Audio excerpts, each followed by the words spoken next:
What if I told you that there's a way to learn Mandarin that's faster than any app, better than any textbook, and actually fun? My girlfriend, that's her over there, just took this Chinese class for the past 4 weeks, and the results shocked us both. In this video, we decided to document her journey over the past 4 weeks to give you guys an honest look of whether or not this course is actually worth it. So a little bit of a backstory first. A few months ago, Excel Mandarin, an online Chinese school, reached out to me about their beginner Chinese classes.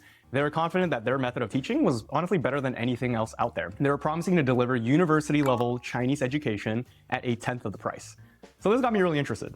I'm someone who started learning Chinese in college as a freshman, so I have an understanding of what Chinese classes in a university setting actually looks like. But there's a natural problem.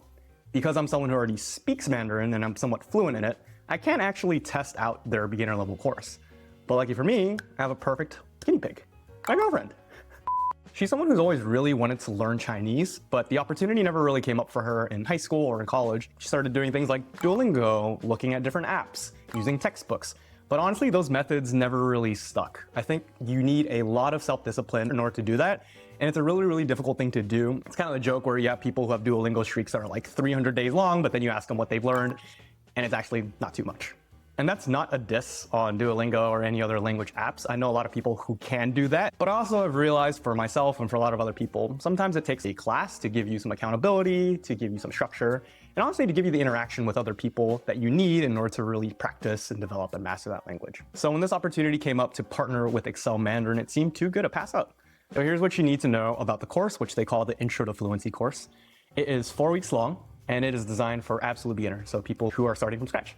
Class is focused entirely on conversation, so its primary focus is on listening and speaking. There's really no emphasis on writing or reading, so you're not going to spend any time memorizing or writing Chinese characters. That's something that I did in university, and I think it was helpful, but it also takes a crap ton of time. This course is also designed for people who are really ready to take their Chinese to the next level and who are pretty serious about it. It's going to take a 10-hour time commitment roughly, with 4 to 5 hours in class and then 4 to 5 hours of self-study. And the idea there really is that the more you put into it, the more that you get out of it. Classes run for 3 days a week, and each class is about 1 hour, 15 minutes long. Because this is a US-based cohort, all those classes take place during the evening, so usually between 5 to 7 p.m. on Pacific Coast. And then finally, something else that you should know is that these classes are really small. They're designed to maximize interaction, so they limit the number of students in each class so that there's always at least a 4-to-1 student-teacher ratio. And that way each student really had a lot of time to practice in class. Okay, so that's the overview of the class, my spiel about the format and what it's like. Let's go actually talk to Corliss and see what her experience was like. Hi, friends. Okay, so first things first, can you talk a little bit about your Chinese background, your language background, just to give them an idea of where you're starting from? So I have 0 Chinese background overall. I'm not Chinese. I'm half Thai and half Japanese. Growing up, I learned Japanese, Thai, and Korean all within a school setting. We like to joke sometimes that between the two of us, we can cover half of Asia. Because I'm really impressed that she actually knows Korean from high school. I feel like most of us, when we learn a language at high school, we kind of forget it, but you've magically retained Korean somehow. Probably just from engaging with the culture a lot. Yeah, probably. Yeah. But okay, walk us through what class was like for you, week 1 or week 2, and what did it actually look like? What were you doing in class? And then I know you had a lot of homework because I would see you doing it. Can you talk a little bit more about what kind of homework that was too? Okay. So I would say that my time was split into 2 separate parts, one being pre-class and the other being in class. So just to go over what being in class was like, we would kind of just get together within the first 10 minutes, be like, hey, how are you doing? How's your weekend? All of those things. And then just boom, we would be put into these groups of 2 to 3 people where we start learning how to speak whatever topic that we're learning for that day. And so we had one teacher that was with us, and then we would try to speak that entire time all in Mandarin. We would cover 2 topics in class, all that kind of build off of each other. So we would have one period that's 20 to 25 minutes of small groups, come back together, talk a little bit about a topic, and then go back into the small groups again. After that, we would come back together once more as a huge group, and then we would go over questions about the material that we just learned. And so that was kind of rinse and repeat for the 4 weeks that I was taking the class. For pre-class work, there were two main apps that they wanted us to learn. One of them is called the Excel Mandarin Reader app. This was your like flashcard base where any of the vocab that we have learned or will learn, they congregated it all into this one app. And so if you ever wanted to, relearn the vocab, relearn sentence structures, you can always reference this one app. On the Excel Reader app, studying the flashcards. So you're getting tested right now. I'm testing myself to see if I know it.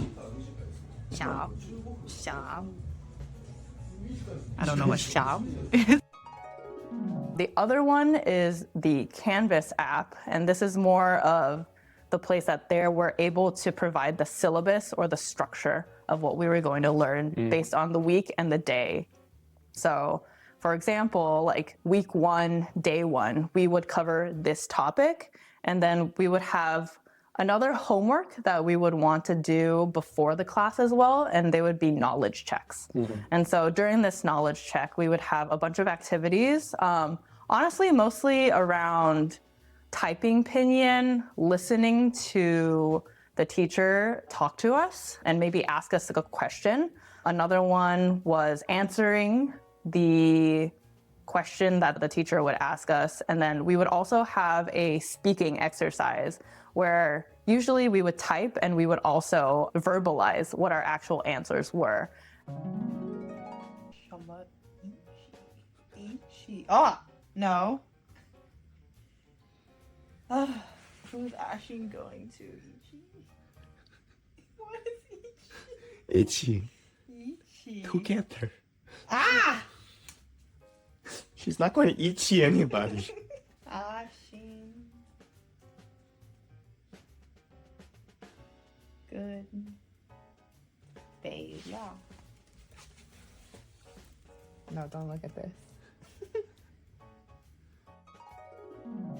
And so we kind of got feedback on this process. So whenever there were tones that needed fixing or just needed some tweaking, that would be the main app that we would get that feedback for. And I know one thing you mentioned as we talked about it is that in the beginning, I forget if this is like literally the first class or just in the first week, there was a section that you really just focused on tones. Can you talk a little bit more about that? Yeah, so the first class ever, we only talked about tones. Our pre-work for that class was actually just like watching videos of the different tones, how it should sound like. And I think what was really helpful is that the first class, they went through all of the consonants and all of the vowels and all of like the mixture of vowels and how they would be said out loud. Yeah. Do you feel like that was easier for you coming from Korean, Japanese background? Because I know it's like they're kind of tonal, but it's like not quite the same. Ooh, I would say no, not really. I think both Japanese and Korean is like what you see is what you get. So the whole tone situation, I think, was completely new to me. Yeah, I feel like that's one of the hardest parts for people learning Chinese for the first time. It's like, how does your mouth and tongue make those Exactly. noises? So it sounds like you guys spent a lot of time in class practicing that. So like overall with this pre-work classroom approach with big groups, small groups, big here still being like 5 people, like they're still really small. Like what worked for you and what kind of maybe didn't work as well for you? So I think the part that really worked for me was definitely the in-class period. Just like the fact that you are practicing speaking and listening to Mandarin for basically an hour during class time and 3 times a week was really great because I think immersion and just like listening to things really reinforces how to speak or how to listen or what we need to say in order to create sentence structures that make sense for other people. In terms of the homework, I think because it was such a different style of learning from like how I learned Japanese and Korean, I think it kind of took some time for me to get used to it because I'd never done this class structure before where it's like the reverse classroom. Yeah. So it's been, I want to say like 2 weeks since you finished your last class. You had like your written final, your oral final. How much do you feel like you remember now? And like, how confident are you in being able to use it in an actual real life conversation? So now that we're like 2 weeks out, I feel like because I have gotten out of the routine of speaking Mandarin 3 days a week, I think I still understand what I learned because it's like when you ask me, oh, what did you learn in class? I think it was actually much easier to come up with things. I'm like, oh, I learned, I like this. Yeah, let's hear or it. like, oh no, or just like if I say like I like drinking tea. Yeah, let's hear like just 2 sentences that you remember. Oh my God, wait, that's putting me on the spot. This hear is it. not good. Or 周末我想去 cafe. Like I'm going to a cafe. Your tones this need a little more weekend. work. I know. It's definitely something that I need to work on. Yeah, no, tones are hard. So I think one thing that was also really interesting as you were going about class, because then it's actually really, really hard to be in a setting where you're speaking or hearing Mandarin all the time, especially at a beginner level class, right? And I mentioned earlier, you guys learned how to ask questions. What are some of those questions that you would use in class, or like clarifying things that you would ask your teachers? Oh, so I would say the main ones that I used was 怎么说 blank. So like there were a lot of vocab words that I just like didn't know how to say, and that it's not that they didn't prioritize to teach it or anything. It's just like let's learn like how to drive a car, or how to ride a bike, or whatever like that. But I was just like, what if I want to learn that I go walking or something like that? So if I say 怎么说 like blank, they'd be like, oh, this is how you say it. And so I feel like that was a more like interactive and fun way to learn, because it's like I'm also able to incorporate vocab that I would use in my everyday life or that I would ask other people. So that was really good. That makes sense. Because I feel like, especially in the beginning stages, and I do this even now, right? There's just so much, like when you even look around the world, you're like, I don't know how to say 56, or like more, right? And like learning how to be curious in that language is so important. But final little bit, like, you've done this course, you've been sitting on it, marinating on it for a little while. Who would you recommend this course for? And who would you maybe not recommend this course for? I think I would have to recommend this course for anyone who really requires that structure in your life in order to learn a language. I think this really helped me because I can't learn by myself. I'm not self-disciplined enough to do that. I mean, the whole workbook thing was definitely, that just goes to show that I really can't do it.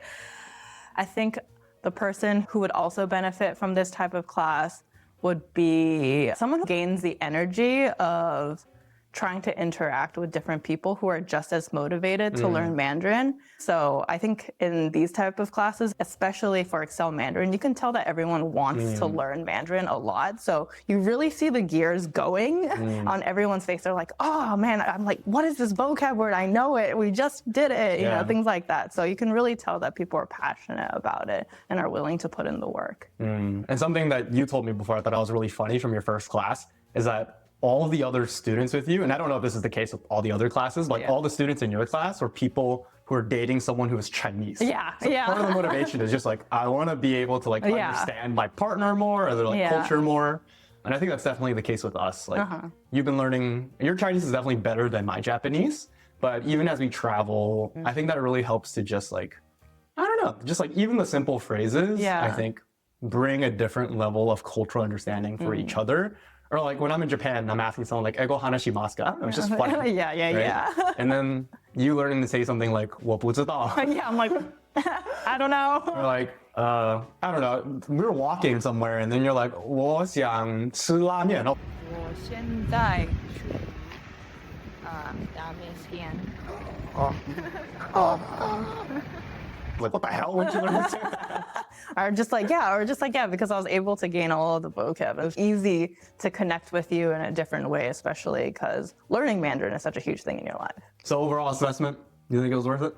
The overall is that what So overall assessment, you think it was worth it? No, yeah, I think it was pretty worth it. I think for the amount of that I learned, and I mean, you were also like, you learned so much, what the heck? And I was like, did I really learn a lot? I think it was, I think for someone who doesn't know like what the pace of learning is, to learn that, oh, I'm going at a faster rate than what maybe like a college would do, I think is pretty telling. Yeah, and I think that last thing you said about being around people who want to learn it with you, like the reason I even studied Mandarin and stuck with it was because I just loved doing it so much. Yeah. Like I only studied Chinese that first year because it was a language requirement. But then I kept doing it year after year and then eventually went abroad just because there was so much fun in doing it. And we do like little skits in class and like they're super dumb, right? Or you learn to sing a song. I don't remember, like there's like some song with a mouse that I'm blanking on right now, but it's like super cute. I'll find it later.